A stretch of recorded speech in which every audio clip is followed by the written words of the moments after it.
Hi friends, എല്ലാവർക്കും നമസ്കാരം. ചപ്പാത്തി, ദോശ, ഇഡ്ഡലി, സാപ്പാട് എല്ലാத்துக்கும் நல்ல കോമ്പിനേഷൻ ആവുற நல்ல சூப்பர் டேஸ்டான ஒரு கனவ ரோஸ்டின் ரெசிபி தான் இன்றைக்கு நம்ம சேனலில் பார்க்க போகிறது. இது எப்படி க்ளீன் பண்ணுறது என்னெல்லாம் இந்த வீடியோவில் டீட்டெயிலாகி சொல்கிறேன். ஸ்கிப் பண்ணாமல் கண்டிப்பாக பாருங்கள். வீடியோ பிடிச்சிருந்தால் மறக்காமல் நம்ம சேனலை சப்ஸ்கிரைப் பண்ணுங்க. அதே மாதிரி உங்கள் ஃப்ரெண்ட்ஸுக்கெல்லாம் இந்த வீடியோ ஷேர் பண்ணி கொடுங்க. கனவ ரோஸ்ட்டு பண்ணுறதுக்காக பாருங்கள், 1/2 கிலோ கனவா நான் எடுத்து வச்சுருக்கிறேன். இது க்ளீன் பண்ணுறது ரொம்ப ஈஸியாக இருக்கும். எப்படின்னு பார்க்கலாமா? பாருங்கள், இதனோட தலை இதே மாதிரி ஈஸியாக இழுத்தெடுத்தால் போதும், சீக்கிரம் வரும். அதுக்கப்புறமா பாருங்கள், இதே மாதிரி இன்னொன்று அதுக்குள்ளே இருக்கும், அதையும் நமக்கு எடுத்து மாற்றலாம். அதுக்கப்புறமா உள்ளே நம்ம விரலை வச்சு நல்லா க்ளீன் பண்ணி எடுக்கலாம். உள்ளே இருக்கிற அழுக்கெல்லாம் போகணும். அதுக்கப்புறமா இதனோட மேலே இருக்கிற தோல் பாருங்கள், நம்ம கத்தி கூட தேவையில்லை, ஈஸியாக இதே மாதிரி நமக்கு ரிமூவ் பண்ணி எடுக்கலாம். இந்த மாதிரி தான் கனவா க்ளீன் பண்ணுறது ரொம்ப ஈஸியாக இருக்கும். பாருங்கள், இப்படி தோலெல்லாம் க்ளீன் பண்ணியதுக்கப்புறமா நமக்கு ரவுண்டில் கட் பண்ணி எடுக்க வேண்டியது இருக்கும். பெரிய கனவையாக இருந்திருந்தால் அது நம்ம ரவுண்டாக கட் பண்ண கூட தேவையில்லை, சின்ன சின்ன பீஸாட்டு கூட கட் பண்ணலாம். அது உங்களோட இஷ்டத்துக்கு செஞ்சுக்கோங்க. நான் இதே மாதிரி ரவுண்டு ஷேப்பில் தான் கட் பண்ணி எடுக்க போகிறேன். இதனோட தலை ஒரு சிலரை சாப்பிடுவாங்க. நான் தலை இல்லை, அதுக்கு மேலே இருக்கிற இவ்வளோ மட்டும்தான் எடுப்பேன். உள்ளே இருக்கிற இது நம்ம எடுத்து மாற்றணும். அதுக்கப்புறமா இந்த மாதிரி கட் பண்ணி எடுக்கலாம். மீதி நமக்கு வேஸ்ட்டில் கொட்டலாம். ഇതിൻ്റെ மேலே இருக்கிற ஸ்கின்னும் கத்தி வச்சு இதே மாதிரி நல்லா க்ளீன் பண்ணி எடுத்துக்கோங்க. இப்போ கனவையெல்லாம் நான் க்ளீன் பண்ணி எடுத்துருக்கு. உப்பு போட்டு ஒரு 4 தடவை நல்லா வாஷ் பண்ணி எடுத்துக்கோங்க. இப்போ கனவையெல்லாம் நான் நல்லா க்ளீன் பண்ணி எடுத்துருக்கு.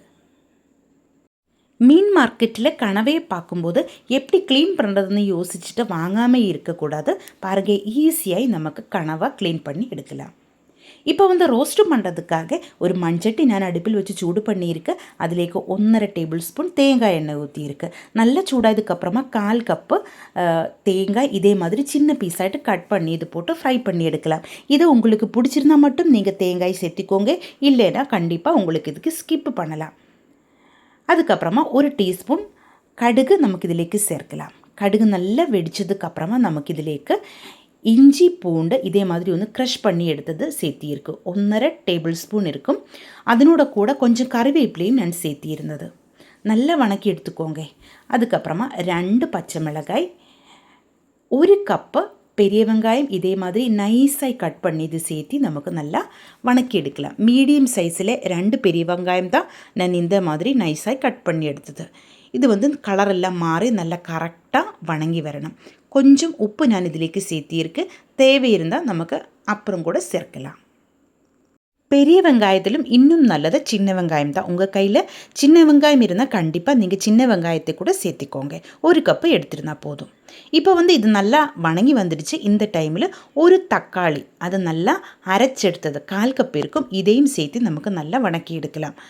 தக்காளியோட பச்சை வாசம் எல்லாம் போகணும். இதில் தண்ணி எல்லாம் வற்றி கரெக்டாக எண்ணெய் எல்லாம் தெளிஞ்சு வரணும். அது வரைக்கும் நமக்கு நல்லா ஹை ஃப்ளேமில் வச்சு நல்லா வணக்கி எடுக்கலாம். பாருங்கள், இப்போ தக்காளியிலே தண்ணி எல்லாம் வற்றி பச்சை வாசம் எல்லாம் போய் கரெக்டாக வந்துடுச்சு. இந்த டைமில் 1/2 டீஸ்பூன் மஞ்சள் தூள் நமக்கு சேர்க்கலாம். அதுக்கப்புறமா 2 டீஸ்பூன் வரமிளகாய் தூள், 2 டீஸ்பூன் கொத்தமல்லி தூள், 1/2 டீஸ்பூன் சோம்பு தூள், 1/2 டீஸ்பூன் கரம் மசாலா இவ்வளவும் சேர்த்து நமக்கு நல்லா கலரி விட்டு எடுக்கலாம். நல்லா வணக்கி எடுக்கலாம். ஒரு 1/2 டீஸ்பூன் மிளகு தூள் கூட சேர்த்திக்கோங்க. எனக்கு வரமிளகாய்க்கு நல்ல காரம் தான், அதனால நான் அதை சேர்க்கறதில்லை. அதையும் சேர்த்திருந்தால் நல்ல டேஸ்ட்டாக இருக்கும். காஷ்மீரி சில்லி பவுடராக இருந்தால் நீங்கள் 1 டீஸ்பூன் கொத்தமல்லி தூள் சேர்த்தியா போதும். அதுக்கு கூட 3 டீஸ்பூன் காஷ்மீரி சில்லி பவுடர் கூட சேர்க்கலாம். இது காரம் ஆயதுனால தான் நான் 2 டீஸ்பூன் வரமிளகாயும் 2 டீஸ்பூன் கொத்தமல்லி தூளும் சேர்த்தியது. இது நல்லா வணங்கி பச்சை வாசம் எல்லாம் போகும்போது நம்ம க்ளீன் பண்ணி வச்சுருந்தா கனவா இதிலேக்கு சேர்த்து மிக்ஸ் பண்ணி எடுக்கலாம். நல்லா கலரி விட்டு வணக்கி எடுக்கலாம். இப்போ மீடியம் ஃப்ளேமில் தான் நான் வச்சுருக்கு. ஒரு 2 நிமிஷம் இப்படியே கனவையை போட்டு நல்லா வணக்கி எடுத்ததுக்கப்புறமா இதிலேக்கு 1.5 கப்பு தண்ணி ஊற்றி நமக்கு வேக வச்சு எடுக்கலாம். சுடு தண்ணி ஊற்றியிருந்தால் நல்லாயிருக்கும்.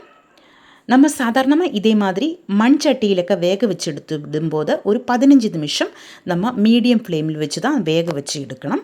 ஆனால் குக்கரில் செஞ்சிருந்தால் 2 விசில் போதும், நம்ம கனவா கரெக்டு பாகத்தில் வெந்து வரும். இப்போ நம்ம மண்சட்டியில் வச்சதுனால ஒரு 15 நிமிஷம் மீடியம் ஃப்ளேமில் வச்சு நமக்கு இது வேக வச்சு எடுக்கலாம். உப்பு செக் பண்ணியதுக்கப்புறமா தேவை இருந்தால் இன்னும் கொஞ்சம் கூட சேர்த்திக்கோங்க. கலர் விட்டதுக்கப்புறமா மூடி வச்சு மீடியம் ஃப்ளேமில் 15 நிமிஷம் வேக வச்சு எடுத்துக்கோங்க. கொஞ்சம் கறிவேப்பிலையோடு நான் இதிலேக்கு சேர்த்தியிருக்கேன். 15 நிமிஷத்துக்கு அப்புறமா நம்ம கனவை நல்லா கிரேவியெல்லாம் வற்றி கரெக்டு பாகத்தில் ஆயிடுச்சு. இந்த டைமில் இதிலேக்கு கொஞ்சம் கறிவேப்பிலையும் சேர்த்து 1 டேபிள் ஸ்பூன் தேங்காய் எண்ணெய் கூட ஊற்றியதுக்கப்புறமா ஸ்டவ் ஆஃப் பண்ணலாம். கனவா ரோஸ்ட்டு இந்த மாதிரி திக்காயிட்டு தான் இருக்கணும். பாருங்க, நம்ம சூப்பர் டேஸ்டான கனவா ரோஸ்ட்டு ரெடி ஆகிருக்கு. சப்பாத்தி, பரோட்டா, அப்பம், இடியப்பம், சாப்பாடு எல்லாத்திൻ്റെ கூடயும் நல்ல காம்பினேஷன் தான். கண்டிப்பாக நீங்கள் ட்ரை பண்ணி பாருங்கள். இந்த வீடியோ உங்களுக்கு பிடிச்சிருந்தால் சேனல் சப்ஸ்கிரைப் பண்ணுங்கள், லைக் பண்ணுங்கள். கேரளா ரெசிபீஸ் பிடிக்கிற ஃப்ரெண்ட்ஸுக்கெல்லாம் நீங்கள் இந்த வீடியோ ஷேர் பண்ணி கொடுங்க. ஹைப் ஆப்ஷன் ப்ரெஸ் பண்ணி என்ன கொஞ்சம் சப்போர்ட் பண்ணி கொடுங்க. இதுவரைக்கும் நீங்கள் கொடுத்த எல்லா சப்போர்ட்டுக்கும் ரொம்ப நன்றிங்க. உங்களுடைய ஃபீட்பேக் கண்டிப்பாக நீங்கள் கமெண்டில் எழுதி போடுங்க.